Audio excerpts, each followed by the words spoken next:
En el año 2007 se popularizó un programa de televisión que años antes ya había estado triunfando en los Estados Unidos de América.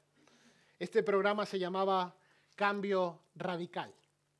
Un programa que, aunque no duró mucho tiempo en la audiencia, en pantalla, tuvo unos niveles de audiencia considerables, sobre todo los primeros programas.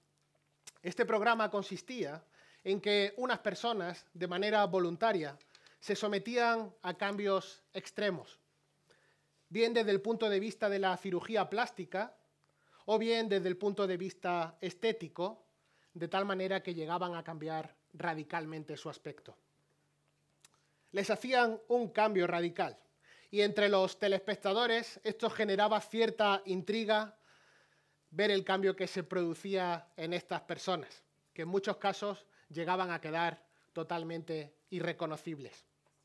En esta mañana y con la ayuda del Señor vamos a indagar a la luz de la palabra de Dios en el mayor cambio, en la mayor transformación posible que una persona puede experimentar.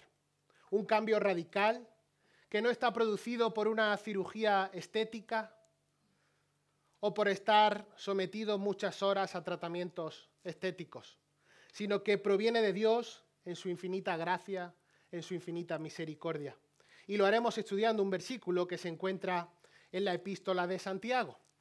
Pero antes de ir a Santiago, me gustaría que partiéramos en nuestro viaje esta mañana desde la carta que Pablo le escribe a la iglesia de Éfeso. Efesios capítulo 2, un texto tremendamente conocido y en el que se nos muestra una exhaustiva definición del hombre, del ser humano, concretamente del hombre en su estado pecaminoso, su naturaleza pecaminosa. Ven conmigo a Efesios capítulo 2. Y fíjate lo que dice ahí en el versículo 1. Y Él os dio vida a vosotros. Fíjate que estabais muertos en vuestros delitos y pecados. ¿Qué vemos aquí? Vemos que el hombre se caracteriza totalmente por estar muerto. Muerto en delitos y pecados. Aquí hay claramente muerte espiritual. Pero sigue el versículo 2 y dice: en los cuales anduvisteis en otro tiempo, según la corriente de este mundo, conforme al príncipe de la potestad del aire, el espíritu que ahora opera en los hijos de desobediencia. De acuerdo con este versículo, el hombre anda, se mueve, actúa según la corriente de este siglo. En otras palabras, su conducta diaria está dictada, está promovida por el sistema maligno que dirige Satanás. El que está a cargo de su vida, el motor que mueve su vida, es el príncipe de la potestad del aire, Satanás. Mira el versículo 3, entre los cuales también todos nosotros en otro tiempo vivíamos, en las pasiones de nuestra carne, satisfaciendo los deseos de la carne y de la mente, y éramos por naturaleza hijos de ira, lo mismo que los demás. El ser humano obrando en los deseos de la carne. El ser humano satisfaciendo el deseo de la carne, de la mente y por naturaleza un hijo de la ira. Esto significa que el ser humano es objeto del juicio, es el objeto del juicio de Dios. Así que resumiendo, la condición del hombre es trágica a causa de su pecado. El hombre es pecador y en contraste total, Dios es santo. Así que el hombre, para poder tener una relación correcta con el Dios santo, necesita ser santo. ¿Qué es lo que el hombre necesita ante esta trágica situación? Bueno, un cambio exterior de fachada no sería suficiente. Él no puede darse tampoco a sí mismo una nueva vida, ni aun con toda la cirugía del mundo y con 1000 horas de quirófano. Lo que el ser humano necesita es ser recreado. Él necesita un nuevo corazón. Él necesita un nuevo principio de vida. Él necesita nacer de nuevo. Dios es santo y ese Dios santo no va a aceptar a una persona corrupta a causa de su pecado. Entonces ese hombre necesita una vida nueva. Él necesita una vida totalmente nueva. Necesitamos ser regenerados, pasar del pecado a la santidad. Es necesario un nuevo nacimiento. Y en la epístola de Santiago encontramos un versículo fundamental que nos ayuda a ver de una manera sencilla, pero a la vez profunda, el nuevo nacimiento y por extensión el significado de la salvación. Este versículo se encuentra ahí en Santiago 1:18. Santiago 1:18, y mientras buscáis este texto, recuerda que la carta de Santiago es una breve carta con pocos capítulos y que es tremendamente práctica, muy aplicativa para tu vida.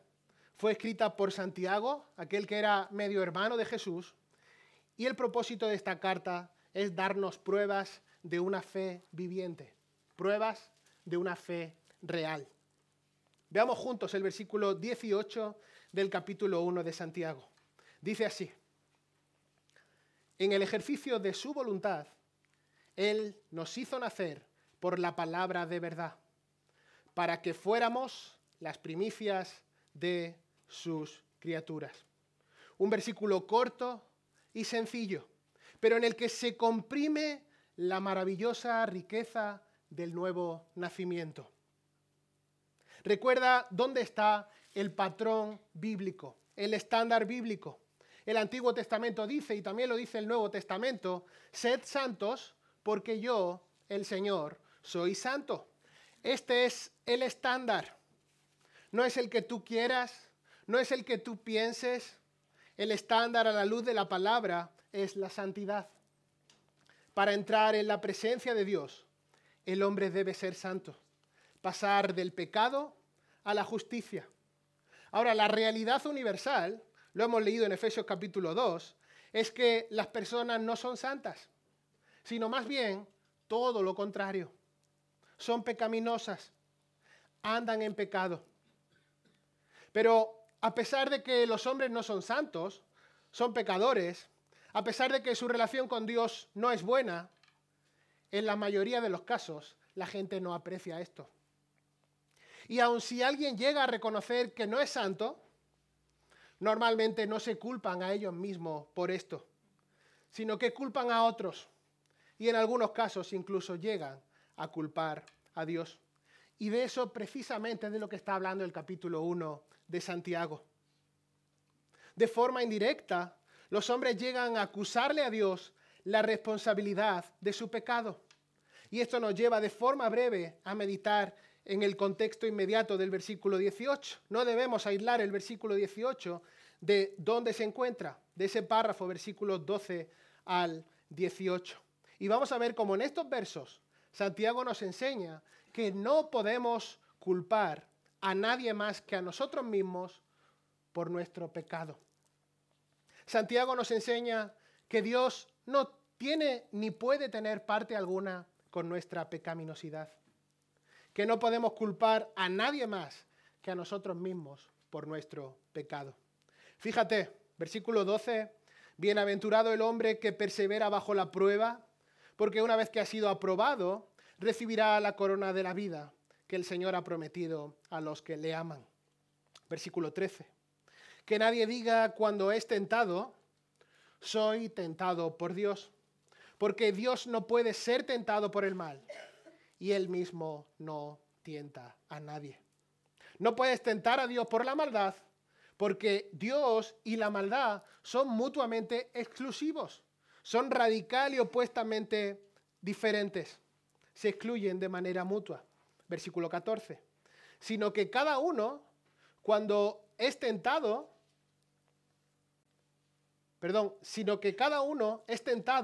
cuando es llevado y seducido por su propia pasión. La naturaleza del hombre tiene su propio problema. El hombre es tentado cuando es atraído, seducido por su propia concupiscencia. El problema está en el hombre, en su pecaminosidad, en su estado caído. Y después habla en los versículos 15 y 16 acerca de la naturaleza de esa concupiscencia. Fíjate, versículo 15.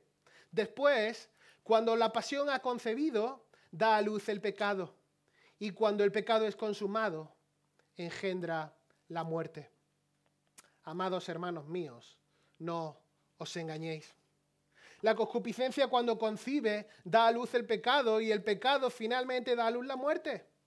Entonces el origen de la maldad, del pecado, no está en Dios, porque Dios y el mal son totalmente incompatibles. ¿Dónde está el problema? El problema está en la naturaleza del hombre. En el deseo malo que hay en la naturaleza del hombre, en su concupiscencia, en su pasión por lo que está mal. Y después en el versículo 17 regresa y habla de la naturaleza de Dios, fíjate. Toda buena dádiva y todo buen don perfecto viene de lo alto. Desciende del Padre de las luces, con el cual no hay cambio ni sombra de variación.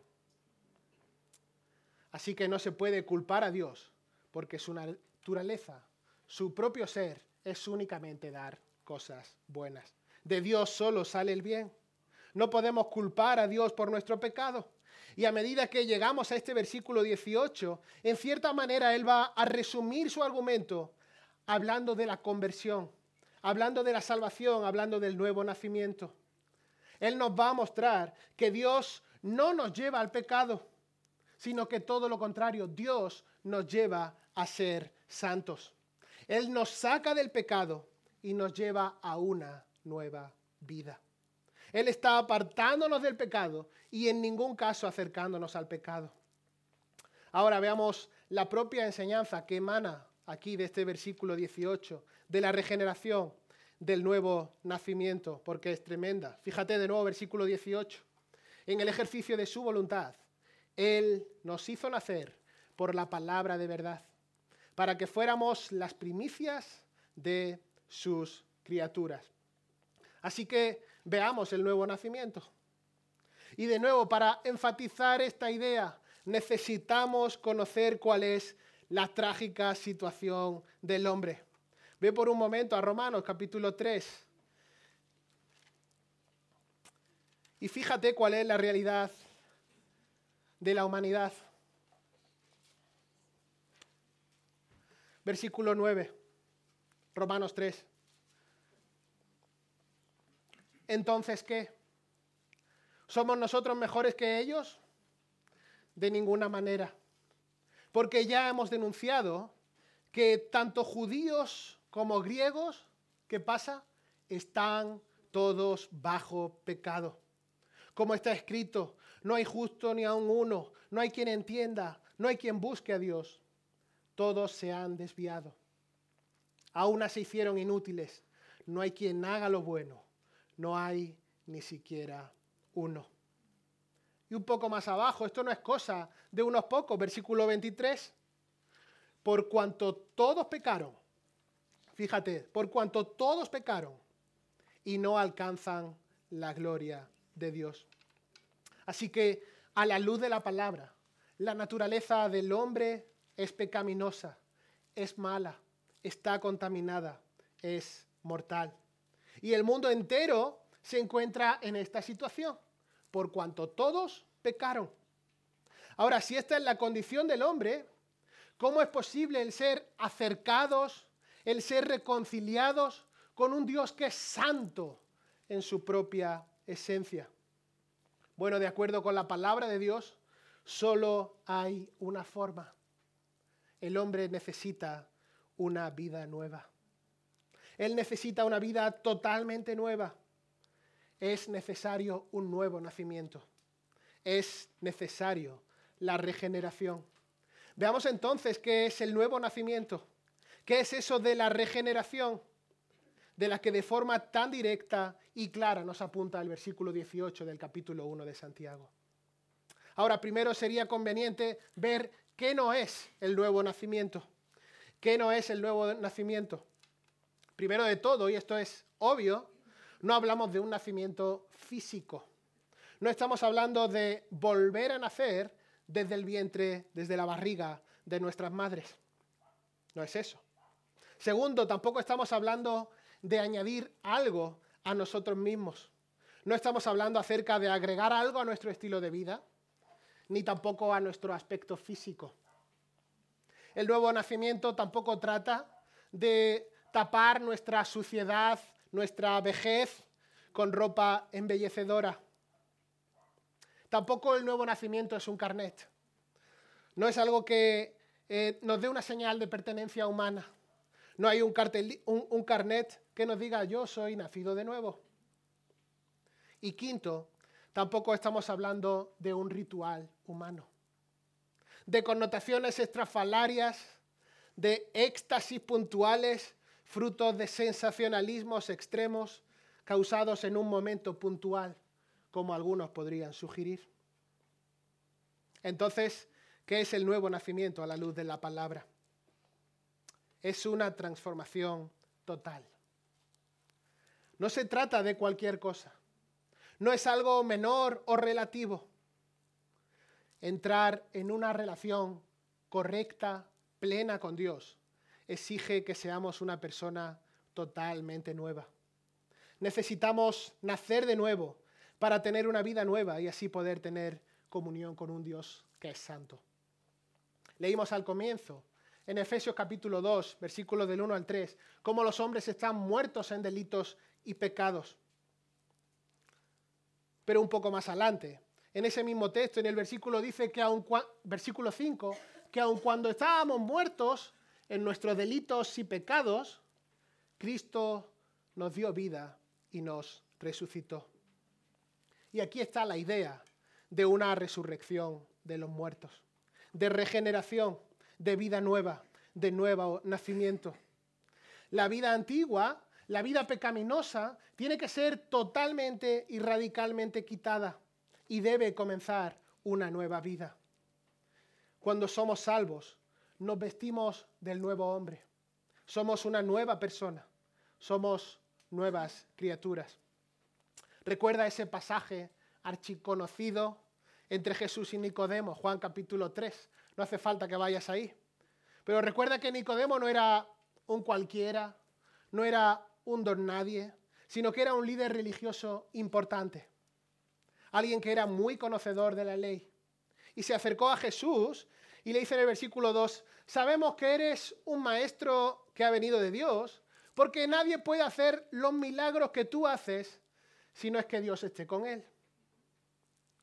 Eso es lo que le dice Nicodemo, pero nunca le dice lo que verdaderamente hay en su corazón. Él no hace una pregunta, sin embargo el Señor Jesús le contestó. Y dice así el texto, Jesús respondió. Recuerda, él no preguntó nada, pero dice Jesús respondió. Y respondió a la pregunta que realmente estaba en el corazón de Nicodemo. Y le dijo, de cierto te digo, en verdad te digo, que a menos que un hombre nazca de nuevo, no puede ver el reino de Dios. Él sabía lo que estaba en el corazón de Nicodemo. Y lo que pensaba Nicodemo es, ¿cómo puedo entrar en el reino? Él era un religioso, era un estudioso de la ley, vivía según la ley, probablemente fuera moralmente bueno. ¿Qué necesitaba añadir a todo eso para entrar en el reino de los cielos? Al final el Señor concluirá afirmando, de cierto te digo, a menos que un hombre nazca del agua y del Espíritu, él no puede entrar en el reino de Dios. Lo que le estaba diciendo el Señor a Nicodemo, a ese estudioso de la ley, a esa persona moralmente correcta, es algo claro.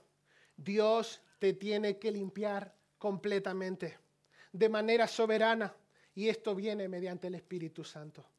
Necesitas urgentemente una salvación que no va a partir de ti mismo, sino que es una obra divina. Así que el nuevo nacimiento es Dios defendiendo soberanamente a un pecador y por su gracia limpiándole de su pecado. Y eso es lo que dice el versículo 18 de Santiago 1.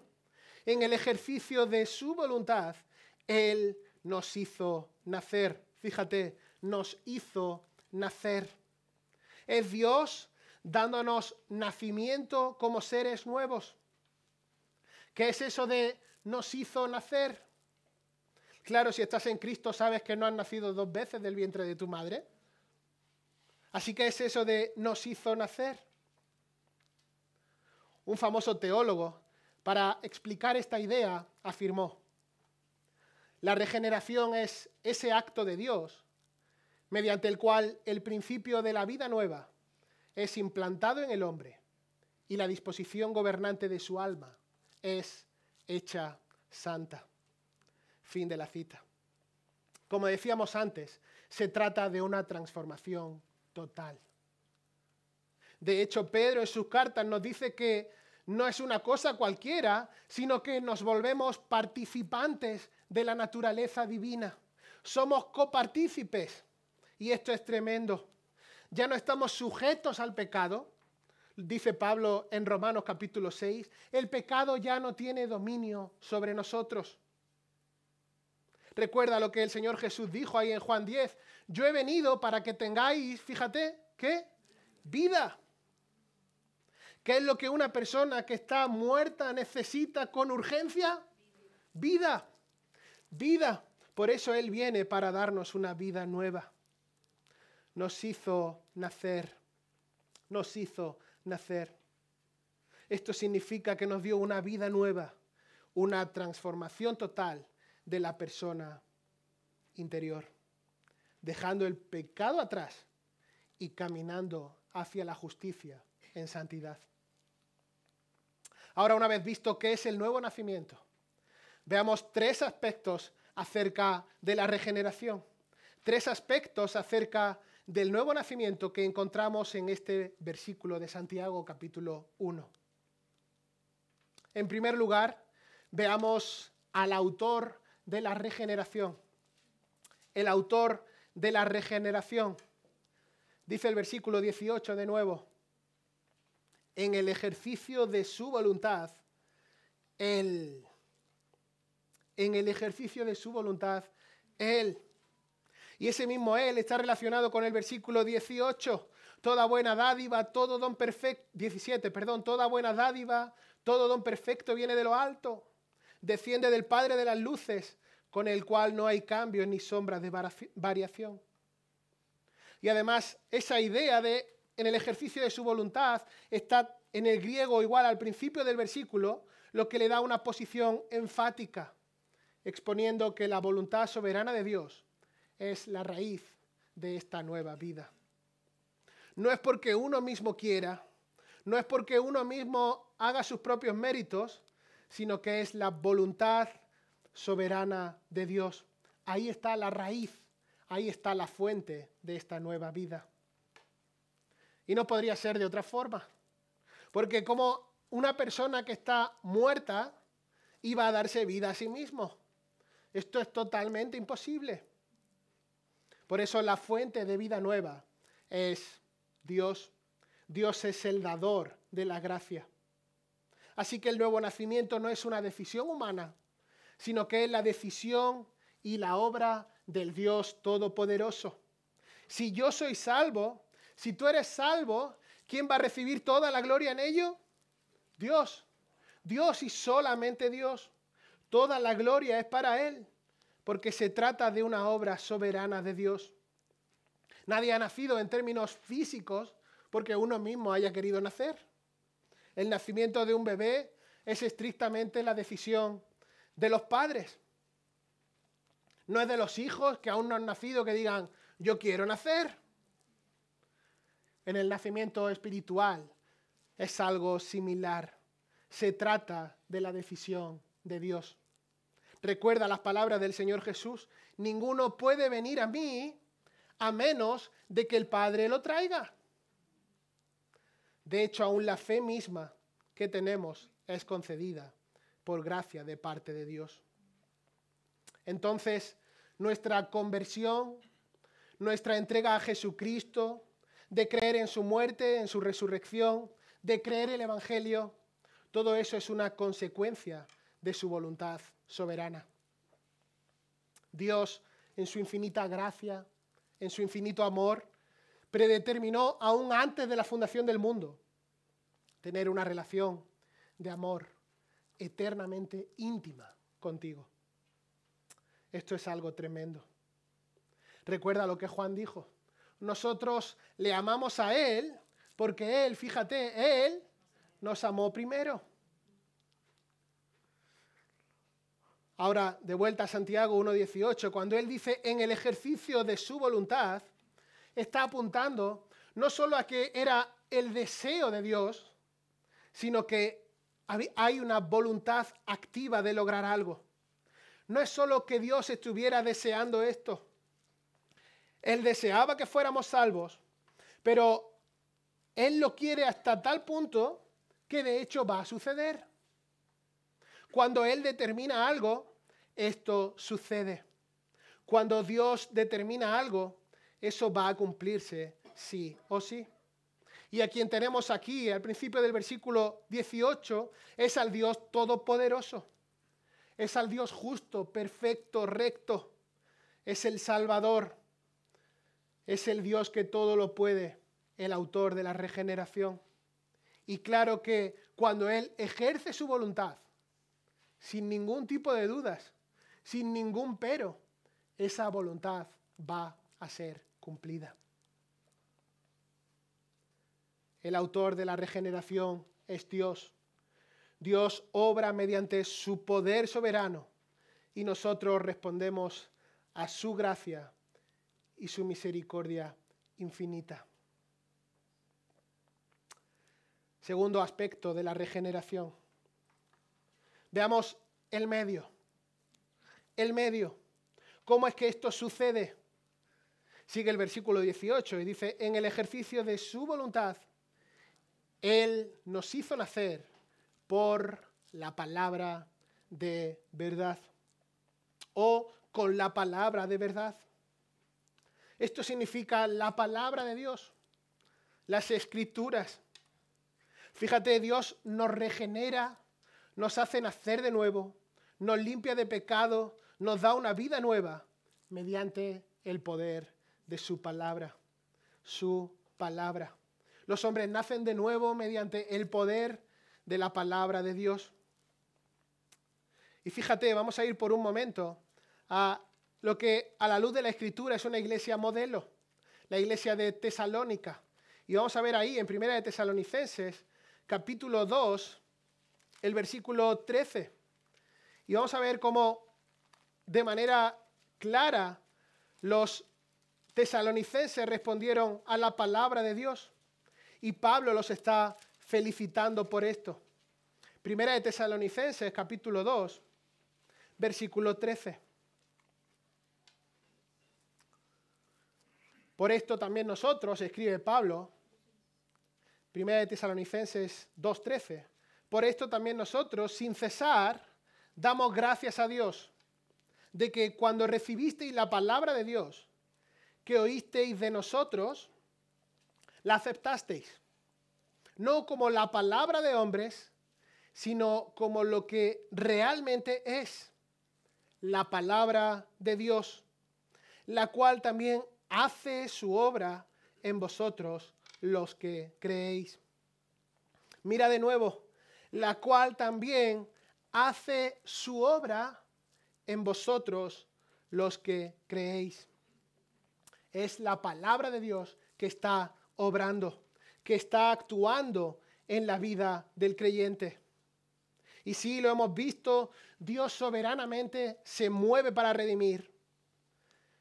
Ahora una persona responde a ese llamado al estar expuesta a la palabra. Y con fe que también es dada por Dios, la salvación se lleva a cabo. La voluntad de Dios entonces de salvar es traída al corazón de una persona mediante un entendimiento real, un entendimiento genuino de la palabra. ¿Cómo va a suceder? Mediante la palabra de Dios. Tito 3:5 dice, no por obras de justicia que hayamos hecho. No recibimos la salvación, no recibimos una nueva vida al hacer nosotros cosas, al tratar de poner nuestros méritos lo más alto posible, sino según su misericordia, dice Tito, según su misericordia Él nos salvó por el lavamiento de la regeneración y la renovación del Espíritu Santo. Esa es la obra soberana de Dios, la palabra de verdad. Y esa expresión que aparece ahí, la palabra de verdad, la podemos ver varias veces en el Nuevo Testamento. La palabra de la verdad del Evangelio. La palabra de la verdad está específicamente ligada al Evangelio de Cristo. La palabra de verdad en general es la palabra de Dios, pero de manera específica podríamos llamar a la palabra de la verdad el Evangelio. La palabra de verdad es el Evangelio. Y el Evangelio tampoco es cualquier cosa. El Evangelio son las buenas noticias, las buenas nuevas de que el Señor Jesús vino, tuvo un nacimiento virginal, vivió una vida perfecta, sin pecado, murió en una cruz y al tercer día resucitó de entre los muertos. Esa es la palabra de verdad. Así que para nacer de nuevo, el corazón debe comprender el Evangelio. El corazón debe entender el Evangelio de forma genuina, conforme éste es predicado claramente y fielmente. Y esa comprensión del Evangelio en fe trae nueva vida. Vida nueva. Recuerda, lo hemos leído antes, Romanos 10. La fe viene por el oír. La fe viene por el oír el Evangelio de Cristo. Damos otro salto y fíjate ahí en Primera de Pedro. Vemos esta realidad expuesta nuevamente. Primera de Pedro, capítulo 1, versículo 23.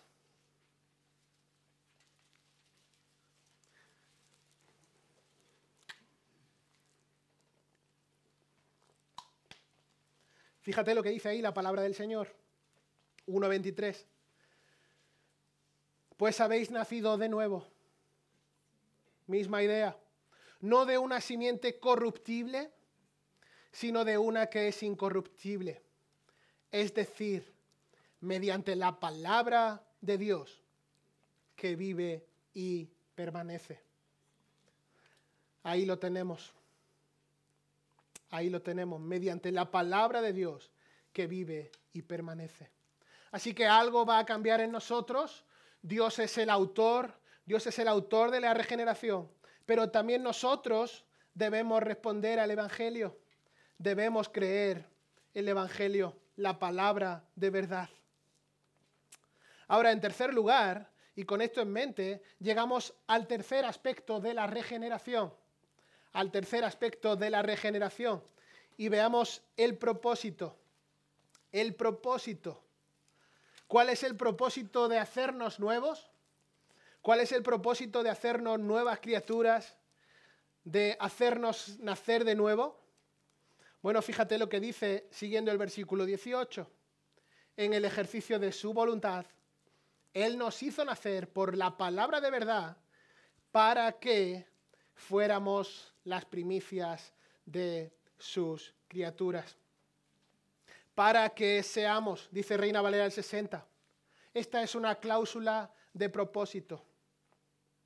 Un consejo al que un conocido erudito de la palabra y profesor en el seminario siempre nos apuntaba es que cuando veas un para en la escritura, párate, míralo tranquilamente, porque algo importante viene detrás. Así que aquí tenemos un para. ¿Para qué? En este caso, una cláusula de propósito. Hay un propósito aquí. ¿Cuál es el propósito? Para que fuéramos las primicias de sus criaturas. El propósito de este nuevo nacimiento es producir un nuevo tipo de creación. Eso es lo que Dios quiere. Dios quiere un nuevo tipo de creación. Para que seamos, ¿qué dice ahí? Las primicias de sus criaturas. Así que si estás en Cristo, si has nacido de nuevo, eres primicias. Somos las primicias. Ahora, ¿qué son primicias? ¿Qué es esa palabra que aparece ahí? Fuéramos las primicias de sus criaturas. Bueno, podríamos decir que es una expresión original del Antiguo Testamento que se refiere a las primeras y mejores cosechas que Dios esperaba recibir como ofrenda de gratitud. Las primeras y mejores cosechas entre sus ofrendas. Así que lo que está diciendo es que el propósito, o hablando de parte de Dios, es: quiero que seáis lo primero y lo mejor. Lo primero y lo mejor de lo que está por venir. Y esto es algo que sin duda nos debe de llenar de gozo. Los judíos consagraban a Dios sus primicias, es decir, sus primeros frutos, como un sacrificio especial. Apartaban lo primero y lo mejor. Así lo exigía la ley, y lo puedes ver en Éxodo 13 o en Números 18. Y eso es lo que está diciendo aquí el Señor. Quiero que seáis mis primicias, mis primeros frutos, que seáis mi posesión especial, que seáis símbolo de una nueva creación completa que está por venir. Porque recuerda, habrá nuevos cielos, nueva tierra, un nuevo reino con Dios. Y los cristianos, aquellos que están en Cristo, son la primera evidencia de la creación nueva de Dios. Una creación que ha de venir al final de los tiempos y que ya disfrutan los creyentes en el presente como una prueba por anticipado de la gloria que está por venir.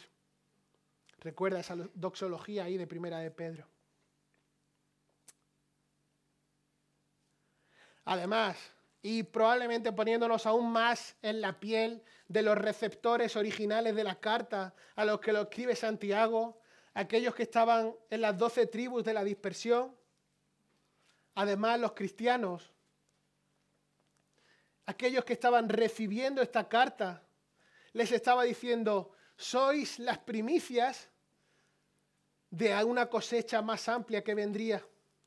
Aquellos lectores que estaban ahí leyendo en Santiago esta carta podrían ver que eran los precursores también de muchos cristianos que seguirían viniendo en los siglos venideros.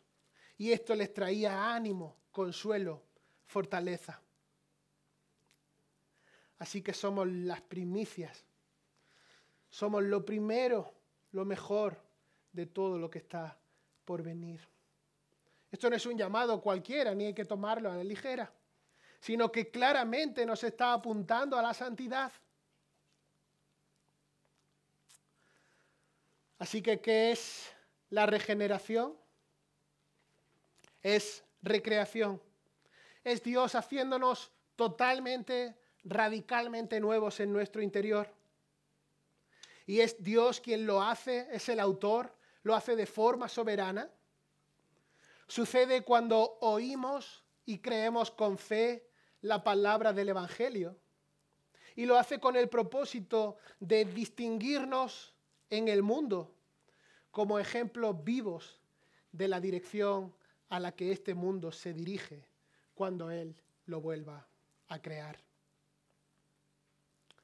Hemos sido hechos nuevos para que nosotros que éramos impíos seamos santos. Si estás en Cristo, has nacido de nuevo para ser santo. Hemos sido hechos nuevos. Perdón. Para que nosotros que éramos impíos seamos santos.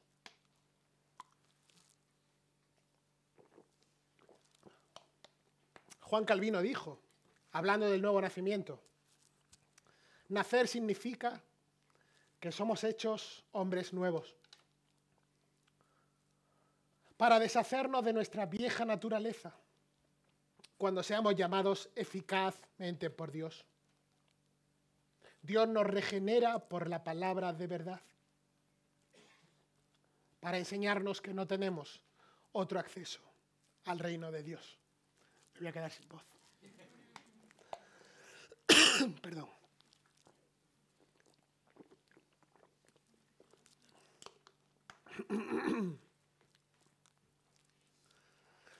Hay algo muy importante que debes saber. Eres un gran pecador y Cristo es un gran Salvador. Y necesitas a Cristo más de lo que jamás has necesitado cualquier cosa, por importante o trascendente que creas que era. Cristo vino a este mundo a buscar y salvar lo que se había perdido. Él vino a salvar pecadores. Y si tú crees en el Señor Jesucristo, Él te va a reconciliar con el Padre. Te dará una posición correcta delante de Él. Serás declarado justo. Pero si estás fuera de Cristo, sin arrepentimiento, entonces Dios es tu enemigo. Él está airado con el impío cada día. Si estás fuera de Cristo, la ira de Dios ya está sobre ti. Estás a un paso, estás en el precipicio del infierno. Y en este momento necesitas volver a Cristo. Necesitas huir urgentemente a Cristo, arrojarte en su misericordia y decir, Señor, sé propicio a mí. Y Dios, que es amor, que es misericordia, dice, el que a mí viene, no lo echo fuera. Y este es el ofrecimiento más grande, la salvación, el ofrecimiento del perdón, el ofrecimiento de ser aceptado por Dios, de ser librado de la condenación eterna. Si tienes a Cristo, tienes todo. Pero si no tienes a Cristo, no tienes nada. Así que cree en Cristo. Te ruego que lo hagas, porque todo aquel que invocare el nombre del Señor será salvo. Y la paga del pecado es muerte, de acuerdo con Romanos capítulo 6. Y sin Cristo, lo hemos leído, estamos espiritualmente muertos. Sin Cristo vas a sufrir el juicio eterno para siempre. Pero gracias a Dios que Jesús vino, cumplió los requisitos de la ley para que su justicia perfecta pudiera ser dada a ti. Él vivió una vida perfecta, una vida sin pecado, para terminar muriendo en la cruz, levantado en el lugar de los pecadores. Dios toma todos los pecados y los transfiere al Señor Jesucristo, al que no conoció pecado, por nosotros lo hizo pecado. Queridos hermanos y amigos, cuando hablamos de la salvación, no estamos hablando acerca de una religión, tampoco de un ritual religioso, tampoco acerca de la tradición de la iglesia, sino que estamos hablando fundamentalmente acerca de Jesucristo y su magnífica obra al morir por nuestros pecados. La vida sin pecado de Cristo, su pago como sustituto por nosotros en la cruz, solamente son suficientes para nuestra justificación y reconciliación con el Padre. No hay otra forma, no hay otro medio. Recuerda lo que dice ahí en Hechos. El Señor Jesucristo dijo, si no naces de nuevo, no puedes entrar en el reino de los cielos. Así que si todavía no eres un creyente, ninguna de las promesas de vida que aparecen en la Escritura, ninguna de las promesas de vida eterna que hay en Cristo, aplican a ti. Nada tiene sentido. No puedes entenderlo. Y esto ya lo dice la Escritura, porque la palabra de la cruz es locura a los que se pierden. No vas a poder entenderlo hasta que entregues tu vida a Jesucristo. El Espíritu Santo ven a ti y Él te capacite. Él te dé vida nueva. Así que volviendo a Santiago, recuerda versículo 16 del capítulo 1. Amados hermanos míos, no os engañéis. Toda buena dádiva, todo don perfecto viene de lo alto. Desciende del Padre de las luces, con el cual no hay cambios ni sombra de variación. En el ejercicio de su voluntad, Él nos hizo nacer por la palabra de verdad, para que fuéramos las primicias de sus criaturas. Dios siempre nos da cosas buenas. Todo lo bueno proviene de Dios. Así que en medio de la prueba, y esto está también en este contexto, no te olvides, Dios es bueno. Él no nos tienta. Es imposible que Dios tiente porque Dios es el Padre de las luces. No hay tinieblas en Él. Él siempre va a dar cosas buenas a sus hijos. Si Él es por nosotros, ¿quién contra nosotros? ¿Y cómo sabemos esto? Bueno, por el hecho de quién es Él. Él es el Dios inmutable. El Dios que no cambia. Él no es hoy una cosa y mañana es otra. Es imposible que Dios hoy sea bueno y mañana sea malo. O que hace varios siglos fuera bueno y ahora sea malo. No hay manera de que el Dios Santo cambie. No hay manera de que el Dios Santo pueda estar contento con nuestro pecado. Él nos creó para que seamos un modelo de una sociedad sin pecado. Eso es lo que Él quiere. Podemos ver la bondad de Dios en nuestra salvación. Él comenzó nuestra salvación de su voluntad y nos hizo nacer a la vida espiritual, una vida nueva por la palabra de verdad, para que podamos ser, para su gloria, primicias de su cosecha. Así que vivamos enfocados en obedecer a Dios y en vivir en santidad. Vamos a inclinar nuestras cabezas y orar al Señor.